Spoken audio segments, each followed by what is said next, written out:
2024 లేదా 25లో డిగ్రీ లేదా బీటెక్ చదివారా? సాఫ్ట్‌వేర్ జాబ్ కోసం ఎదురు చూస్తున్నారా? అయితే కోడ్ జ్ఞాన్ 100 డేస్ కోర్సులో చేరండి. జాబ్ సాధించండి. నమస్కారం సార్. నమస్తే అండి సిరి గారు. సార్, ఇటీవల కాలంలో లివింగ్ రిలేషన్‌షిప్ అండ్ అలాగే ఒక అమ్మాయితోటి రిలేషన్‌షిప్‌లో ఉండడం అనేది సర్వసాధారణం అయిపోయింది అని చెప్పొచ్చు. అలాంటి సందర్భాల్లో అబ్బాయి కనుక పెళ్ళికి ముందే ఇంకొక అమ్మాయితో రిలేషన్‌షిప్‌లో ఉన్నారన్న విషయం పెళ్ళైన తర్వాత భార్యకి తెలిస్తే ఇదే విషయాన్ని ఆధారంగా తీసుకొని విడాకులకి అప్లై చేస్తే విడాకులొస్తాయంటారా? అమ్మాయిలు సహజంగానే చాలా సున్నిత స్వభావాలండి. దేనైనా ఒప్పుకుంటారు తప్పించి, ఏదైతే తన ప్రాపర్టీ అంటే హస్బెండ్ ఇక్కడ ప్రాపర్టీ అనుకుందాం కాసేపు. తన హస్బెండ్ వేరే అమ్మాయితోటి రిలేషన్‌షిప్ కలిగి ఉన్నాడు. అది కూడా బిఫోర్ మ్యారేజ్. అతను నాతో కాకుండా వేరే అమ్మాయితోటి సాన్నిహిత్యంగా ఉన్నాడు అన్నటువంటి విషయాన్ని పెళ్లి తర్వాత వీడియోల ద్వారా గానీ, ఫోటోస్ ద్వారా గానీ, మొబైల్ రకరకాల మాధ్యమాల ద్వారా గానీ తెలుసుకుంటే ఆ ఇంట్లో ఒక పెద్ద రణరంగ కురుక్షేత్రం అవుతుంది. అంటే భార్య యాక్సెప్ట్ చేయడం చాలా తక్కువ. భార్య ఒప్పుకోలేదు. ఈ విషయాన్ని ఆ అబ్బాయిని పదే పదే గుచ్చి అడిగి రకరకాలుగా ఇబ్బందులు పెట్టి ఇంకా ఆయన దగ్గర ఉండడానికి కూడా అమ్మాయి ఇష్టపడే అవకాశాలు చాలా తక్కువ. దీన్ని గ్రౌండ్ రియాలిటీగా చూపిస్తూ కోర్టుని ఆశ్రయిస్తే కోర్టు డివోర్స్‌ని అప్లై చేస్తుందా? ఇది మీ యొక్క ప్రశ్న అనుకుంటాను సిరి గారు. అంతే కదండీ? అంతే సార్. ఎగ్జాక్ట్‌లీ. సో, ఇక్కడ వెరీ వెరీ ఇంపార్టెంట్. ప్రధానంగా ఈ పర్టిక్యులర్ పాయింట్‌లో ఇది అమ్మాయి అబ్బాయికైనా కావచ్చు, అబ్బాయి అమ్మాయికైనా కావచ్చు. ఎందుకంటే కోర్టు ముందర జెండర్ ఈక్వాలిటీ ఉంది.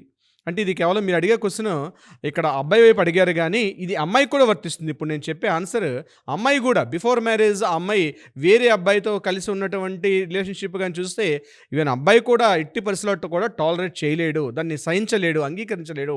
అటువంటి సందర్భాల్లో ఇక ముభావంగా ఉండడం, ఇంట్లో తరచూ గొడవలు, ఆ అబ్బాయి తాగి ఇంటికి రావడం, ఆ అమ్మాయిని కొట్టడం, ఆ అమ్మాయిని తిట్టడం, ఆ అమ్మాయిని మానసికంగా, శారీరకంగా హింసించడం, ఇలా రకరకాల అకృత్యాలు ఇంట్లో మొదలవుతాయి. ఇది ఆ చిలికి గాలివానగా పెరిగి చివరికి వాళ్ళ మధ్య గ్యాప్ పెరిగిపోతుంది.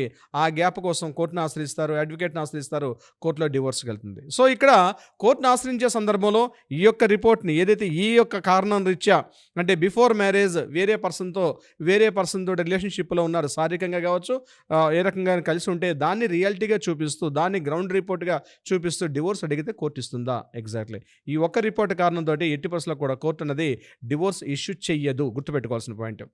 ఈ యొక్క కారణం రీచ్ అంటే కేవలం బిఫోర్ మ్యారేజే ఉన్నారన్న ఒక కారణం ద్వారా మాత్రం ఎట్టి పరిస్థితుల్లో కూడా డివోర్స్ అనేది ఇష్యూ చేయదు. కానీ కొన్ని సందర్భాల్లో ఇష్యూ చేసే అవకాశం కూడా అంటే ఉంటుంది. ఇప్పుడు ఈ రిలేషన్‌షిప్ ఇంకా కంటిన్యూ అవుతుంది అన్న సందర్భాల్లో ఎలా ఉంటుంది నేను సార్? చెప్తానండి. సో, ఏ సందర్భాల్లో ఇది రిలేషన్‌షిప్‌ని కోర్టు డివోర్స్‌గా అంగీకరిస్తుందంటే ప్రధానంగా 4 పాయింట్స్ అని గుర్తుపెట్టుకోండి. 4 పాయింట్స్ ఉంటే తప్పనిసరిగా కోర్టు అనేది డివోర్స్‌ని అంగీకరిస్తుంది. ఆ 4 పాయింట్స్‌లో ఫస్ట్ పాయింట్ ఏంటంటే అతను హైడ్ చేయడం. హైడ్ చేయడం అంటే కంప్లీట్‌గా అతను వేరే అమ్మాయితో ఉన్నటువంటి సందర్భాన్ని హైడ్ చేసి, మోసం చేసి, చీటింగ్ చేసి, ఆ అమ్మాయికి తెలియనివ్వకుండా కంప్లీట్‌గా అంటే చాలా ఎక్కడికో వెళ్ళిపోయారు వాళ్ళ రిలేషన్‌షిప్. కానీ ఆ మొత్తం విషయాన్ని అతను బిఫోర్ మ్యారేజ్ ఆ అమ్మాయితో ఓపెన్‌గా చెప్పలేదు. హైడ్ చేసేసాడు. కానీ అవన్నీ మోసం చేసి, చీటింగ్ చేసి మ్యారేజ్ చేసుకున్నటువంటి గ్రౌండ్ రిపోర్ట్‌ని గాని మనం ఎవిడెన్స్‌గా చూపించగలిగితే అంటే చీటింగ్, మిస్ఇంటర్ప్రిటేషన్ చేయడం అక్కడ ఇలాంటి కారణాల రీత్యా మనం ఆ అమ్మాయి వైపు కానీ బలమైన కారణాలు చూపించగలిగితే, చీటింగ్ చేశాడు అన్నటువంటి వాస్తవాన్ని మనం నిరూపించుకోగలిగితే తప్పనిసరిగా డివోర్స్‌ని వస్తుంది. నెంబర్ 2, అతను క్రూయల్టీగా బిహేవ్ చేస్తే. అంటే ఏంటి క్రూయల్టీ అంటే ఆ అమ్మాయితో ఉన్న రిలేషన్‌షిప్ కంటిన్యూ చేస్తూ ఇక్కడ దాన్ని అమ్మాయి గట్టిగా అడిగితే ఈ అమ్మాయిని ఫిజికల్‌గా కొట్టడం, తిట్టడం, మానసికంగా, శారీరకంగా, ఆర్థికంగా, సామాజికంగా చిత్రహింసలకు గురి చేస్తాను అనుకోండి. నువ్వెవరు నన్ను అడగడానికి, నా ఇష్టం వచ్చినట్టు నేను బిహేవ్ చేస్తా అని చెప్పి చెంప చెల్లుమనిపించి కొట్టడం, అదేవిధంగా ఆ అమ్మాయికి ఫుడ్ పెట్టకుండా ఆ అమ్మాయిని ఇంటికి తీసుకొని రావడం, ఇలా ఒక రకమైనటువంటి క్రూయల్టీ అంటాం. అంటే భయంకరమైనటువంటి మనిషిగా కాదు, ఒక నరరూప రాక్షసుడిగా బిహేవ్ చేస్తాను అనుకోండి. అంటే ఆ కారణాన్ని చూపిస్తూ ఆ అమ్మాయి దగ్గర మార్కులు కొట్టాలి, ఆ ప్రీవియస్ రిలేషన్‌షిప్‌లో మార్కులు కొట్టాలి, ఈ అమ్మాయిని చాలా చిన్న చూపు చూస్తూ ఈ అమ్మాయికి కావాల్సినటువంటి కనీస వసతులైనటువంటి ఫుడ్డు, షెల్టర్, క్లాత్ ఇవేమి ఇవ్వకుండా కొంతమంది క్రూయల్టీ పర్సన్స్ ఉంటారు. పెళ్ళి ఏదో మా పెద్దల కోసం చెప్పి చేసుకున్నాను కానీ నాకు ఆ అమ్మాయి అంటేనే ఇష్టం అని చెప్తూ ఈమెని పూర్తిగా హింసలకు గురి చేస్తాడు. ఈమె మంచం మీద కూడా వెళ్ళడు, ఈమెను రకరకాలుగా హింసిస్తుంటాడు. ఆమెకు ఉన్నటువంటి కనీస అవసరాలు కూడా తీర్చకుండా ఇబ్బందులు పెట్టే సందర్భాల్లో దీన్ని క్రూయల్టీ, హెరాస్మెంట్ అనే ఆ గ్రౌండ్ రిపోర్ట్ తీసుకుంటే ఆ సందర్భంలో కూడా మనం డివోర్స్ని అడిగే అవకాశం కూడా ఉంటుంది. ఇక third point, previous relationship continue చేస్తూ ఉంటే అంటే ప్రీవియస్ రిలేషన్షిప్ అంటే ఏంటి? సరే ఏదో జరిగిపోయింది, బిఫోర్ మ్యారేజ్ జరిగిపోయింది, అక్కడితో బ్రేక్ చేసేసి కొత్తగా తన వైఫ్ తోటి లీగల్గా చట్టబద్ధంగా పెళ్లి చేసుకుంటున్న భార్యతోటి కొత్తగా లైఫ్ని డీల్ చేయకుండా అదే పాత రిలేషన్షిప్ని కంటిన్యూ చేస్తూ ఆమెతో షికారులు తిరగడం, ఆమెతో చెట్టపట్టలు వేసుకొని తిరగడం, అది ఇంకా అంటే అదే రిలేషన్షిప్ కంటిన్యూ అవుతుంది అనుకోండి. అతను ఆ రకంగా తిరుగుతున్నట్టు ఆధారాలు కానీ ఈ అమ్మాయి కానీ సంపాదించడం, హోటల్స్కి, లాడ్జెస్కి, ఎక్కడెక్కడికో టూర్లకి వెళ్ళడం, ఈ రకాలుగా అంటే భార్యను పూర్తిగా పట్టించుకోకుండా అదే పాత రిలేషన్షిప్ని కంటిన్యూ చేస్తూ ఉన్న సందర్భంలో అటువంటి సందర్భాల్లో కూడా మనం చూపించే ప్రయత్నం చేయొచ్చు. ఇక ఫోర్త్ పాయింట్ ఏంటంటే వెరీ మోస్ట్ ఇంపార్టెంట్, ఈ అమ్మాయిని పూర్తిగా పట్టించుకోకుండా వదిలేశాడు ఆయన. అంటే సెకండ్ పాయింట్ ఏం చెప్పాను, క్రూయల్టీ. ఫోర్త్ పాయింట్ ఇప్పుడు ఏంటంటున్నాడు, పెళ్లి బిఫోర్ ఉంది, మ్యారేజ్ ఏదో కావాలని చెప్పి చేసుకున్నాడు, కానీ ఈమెను అసలు పట్టించుకోలేదు, ఈమె దగ్గరికి రావట్లేదు, ఈమెతో ఉండడం లేదు, ఈమెతో కలిసి ఉండట్లేదు, ఈమెతో ఎటువంటి రిలేషన్షిప్ కూడా కంటిన్యూ చేయట్లా, ఆ కేవలం పాత రిలేషన్షిప్నే కంటిన్యూ చేసుకుంటూ వెళ్తున్నాడు. అటువంటి సందర్భాల్లో కూడా ఈ 4 పారామీటర్స్ కానీ ఉన్నట్లయితే, ఒకవేళ ప్రీవియస్ రిలేషన్షిప్ ఉన్నప్పటికి కూడా కేవలం ఆ ఒక కారణంతో ఇవ్వనప్పటికి కూడా ఇక్కడ ఈ కారణంతో మాత్రం తప్పనిసరిగా ఇచ్చే అవకాశం ఉంటుంది. ఇక్కడ మరొక 5th పాయింట్ కూడా ఉంటుంది. ఒకవేళ ప్రీవియస్ రిలేషన్షిప్లో ఆయన రిలేషన్షిప్ కంటిన్యూ చేసి ఆ ప్రీవియస్ ఉన్నటువంటి రిలేషన్షిప్తో ఒక కొడుకునో కూతురునో కన్నాడు ఆ అబ్బాయి, ఆ విషయాన్ని దాచిపెట్టేశాడు, ఇటువంటి సందర్భాల్లో అప్లై చేయొచ్చా? ఇటువంటి సందర్భాల్లో కూడా డివోర్స్ అనేది రాదు, అనల్మెంట్ మ్యారేజ్ అంటారు. అనల్మెంట్ మ్యారేజ్ అంటే ఇక్కడ 2 విషయాలు గుర్తుపెట్టుకోండి. డివోర్స్ అంటే ఏంటి? వివాహం జరిగింది, ఆ వివాహాన్ని రద్దుపరచుకోవడాన్ని డివోర్స్ అంటారు, ఇది లీగల్ టెర్మినాలజీస్లో. అనల్మెంట్ మ్యారేజ్ అంటే ఏంటి? అసలు వివాహమే జరగలేదు అంటే ఈ రెండోసారి జరిగిన మ్యారేజ్ని మ్యారేజ్గా కోర్టు కన్సిడర్ చేయరు. ఈ టెర్మినాలజీ జాగ్రత్తగా పరిశీలించండి. అనల్మెంట్ మ్యారేజ్ అంటారు. అనల్మెంట్ అంటే ఏంటి? బిఫోర్ ప్రీవియసే అతనికి రకరకాల పరిచయాలతోటి అతను వేరే ఫ్యామిలీనే సెటప్ చేసుకున్నాడు, కానీ దాన్ని దాచిపెట్టాడు. మళ్ళీ ఫ్రెష్గా తన పెద్దల కోసం, తన కుటుంబం కోసం, తన సంఘం కోసం, తన కులం కోసం ఫ్రెష్గా ఈ అమ్మాయిని మ్యారేజ్ చేసుకున్నాడు. ఆ వైఫ్ని అట్లానే మెయింటైన్ చేస్తున్నాడు.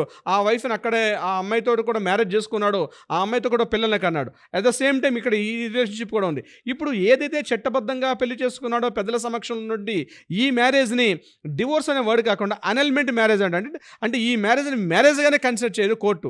అటువంటి పిటిషన్ కూడా ఫైల్ చేసుకునే అవకాశం ఉంటుంది. సో బిఫోర్ ఉన్నటువంటి మ్యారేజ్ రిలేషన్షిప్స్ ఏనున్నా ఇన్ని రకాల కారణాలు ఉంటాయి. అనల్మెంట్ మ్యారేజ్ చేసుకోవచ్చు. ఇప్పుడు నేను చెప్పినట్టు 4 పాయింట్ గ్రౌండ్ రియాలిటీ ప్రకారం కూడా వివాహాన్ని రద్దుపరుచుకునే అవకాశం కూడా ఉంటుంది దీనికి సంబంధించి. అంతేగాని కేవలం ముందు రిలేషన్షిప్ ఉందన్నటువంటి ఏకైక కారణాన్ని చూపుతూ ఈ అమ్మాయి అతన్ని సాధిస్తే సో అది రివర్స్ క్రూయల్టీ కిందకు వస్తుంది. కాబట్టి ఆ అమ్మాయి అట్లాంటి చట్టాన్ని తన చేతిలో తీసుకునే పని పెట్టి మాత్రం 80% చేయకూడదు. ఆమె చేయాల్సిన పని ఏంటి? ఇమీడియట్గా దగ్గరలో ఉన్న ఒక అడ్వకేట్ని కన్సల్ట్ చేయాలి. డాక్టర్ దగ్గర, అడ్వకేట్ దగ్గర 80% కూడా ఆ విషయాలను దాచిపెట్టే అవకాశం ఉండకూడదు.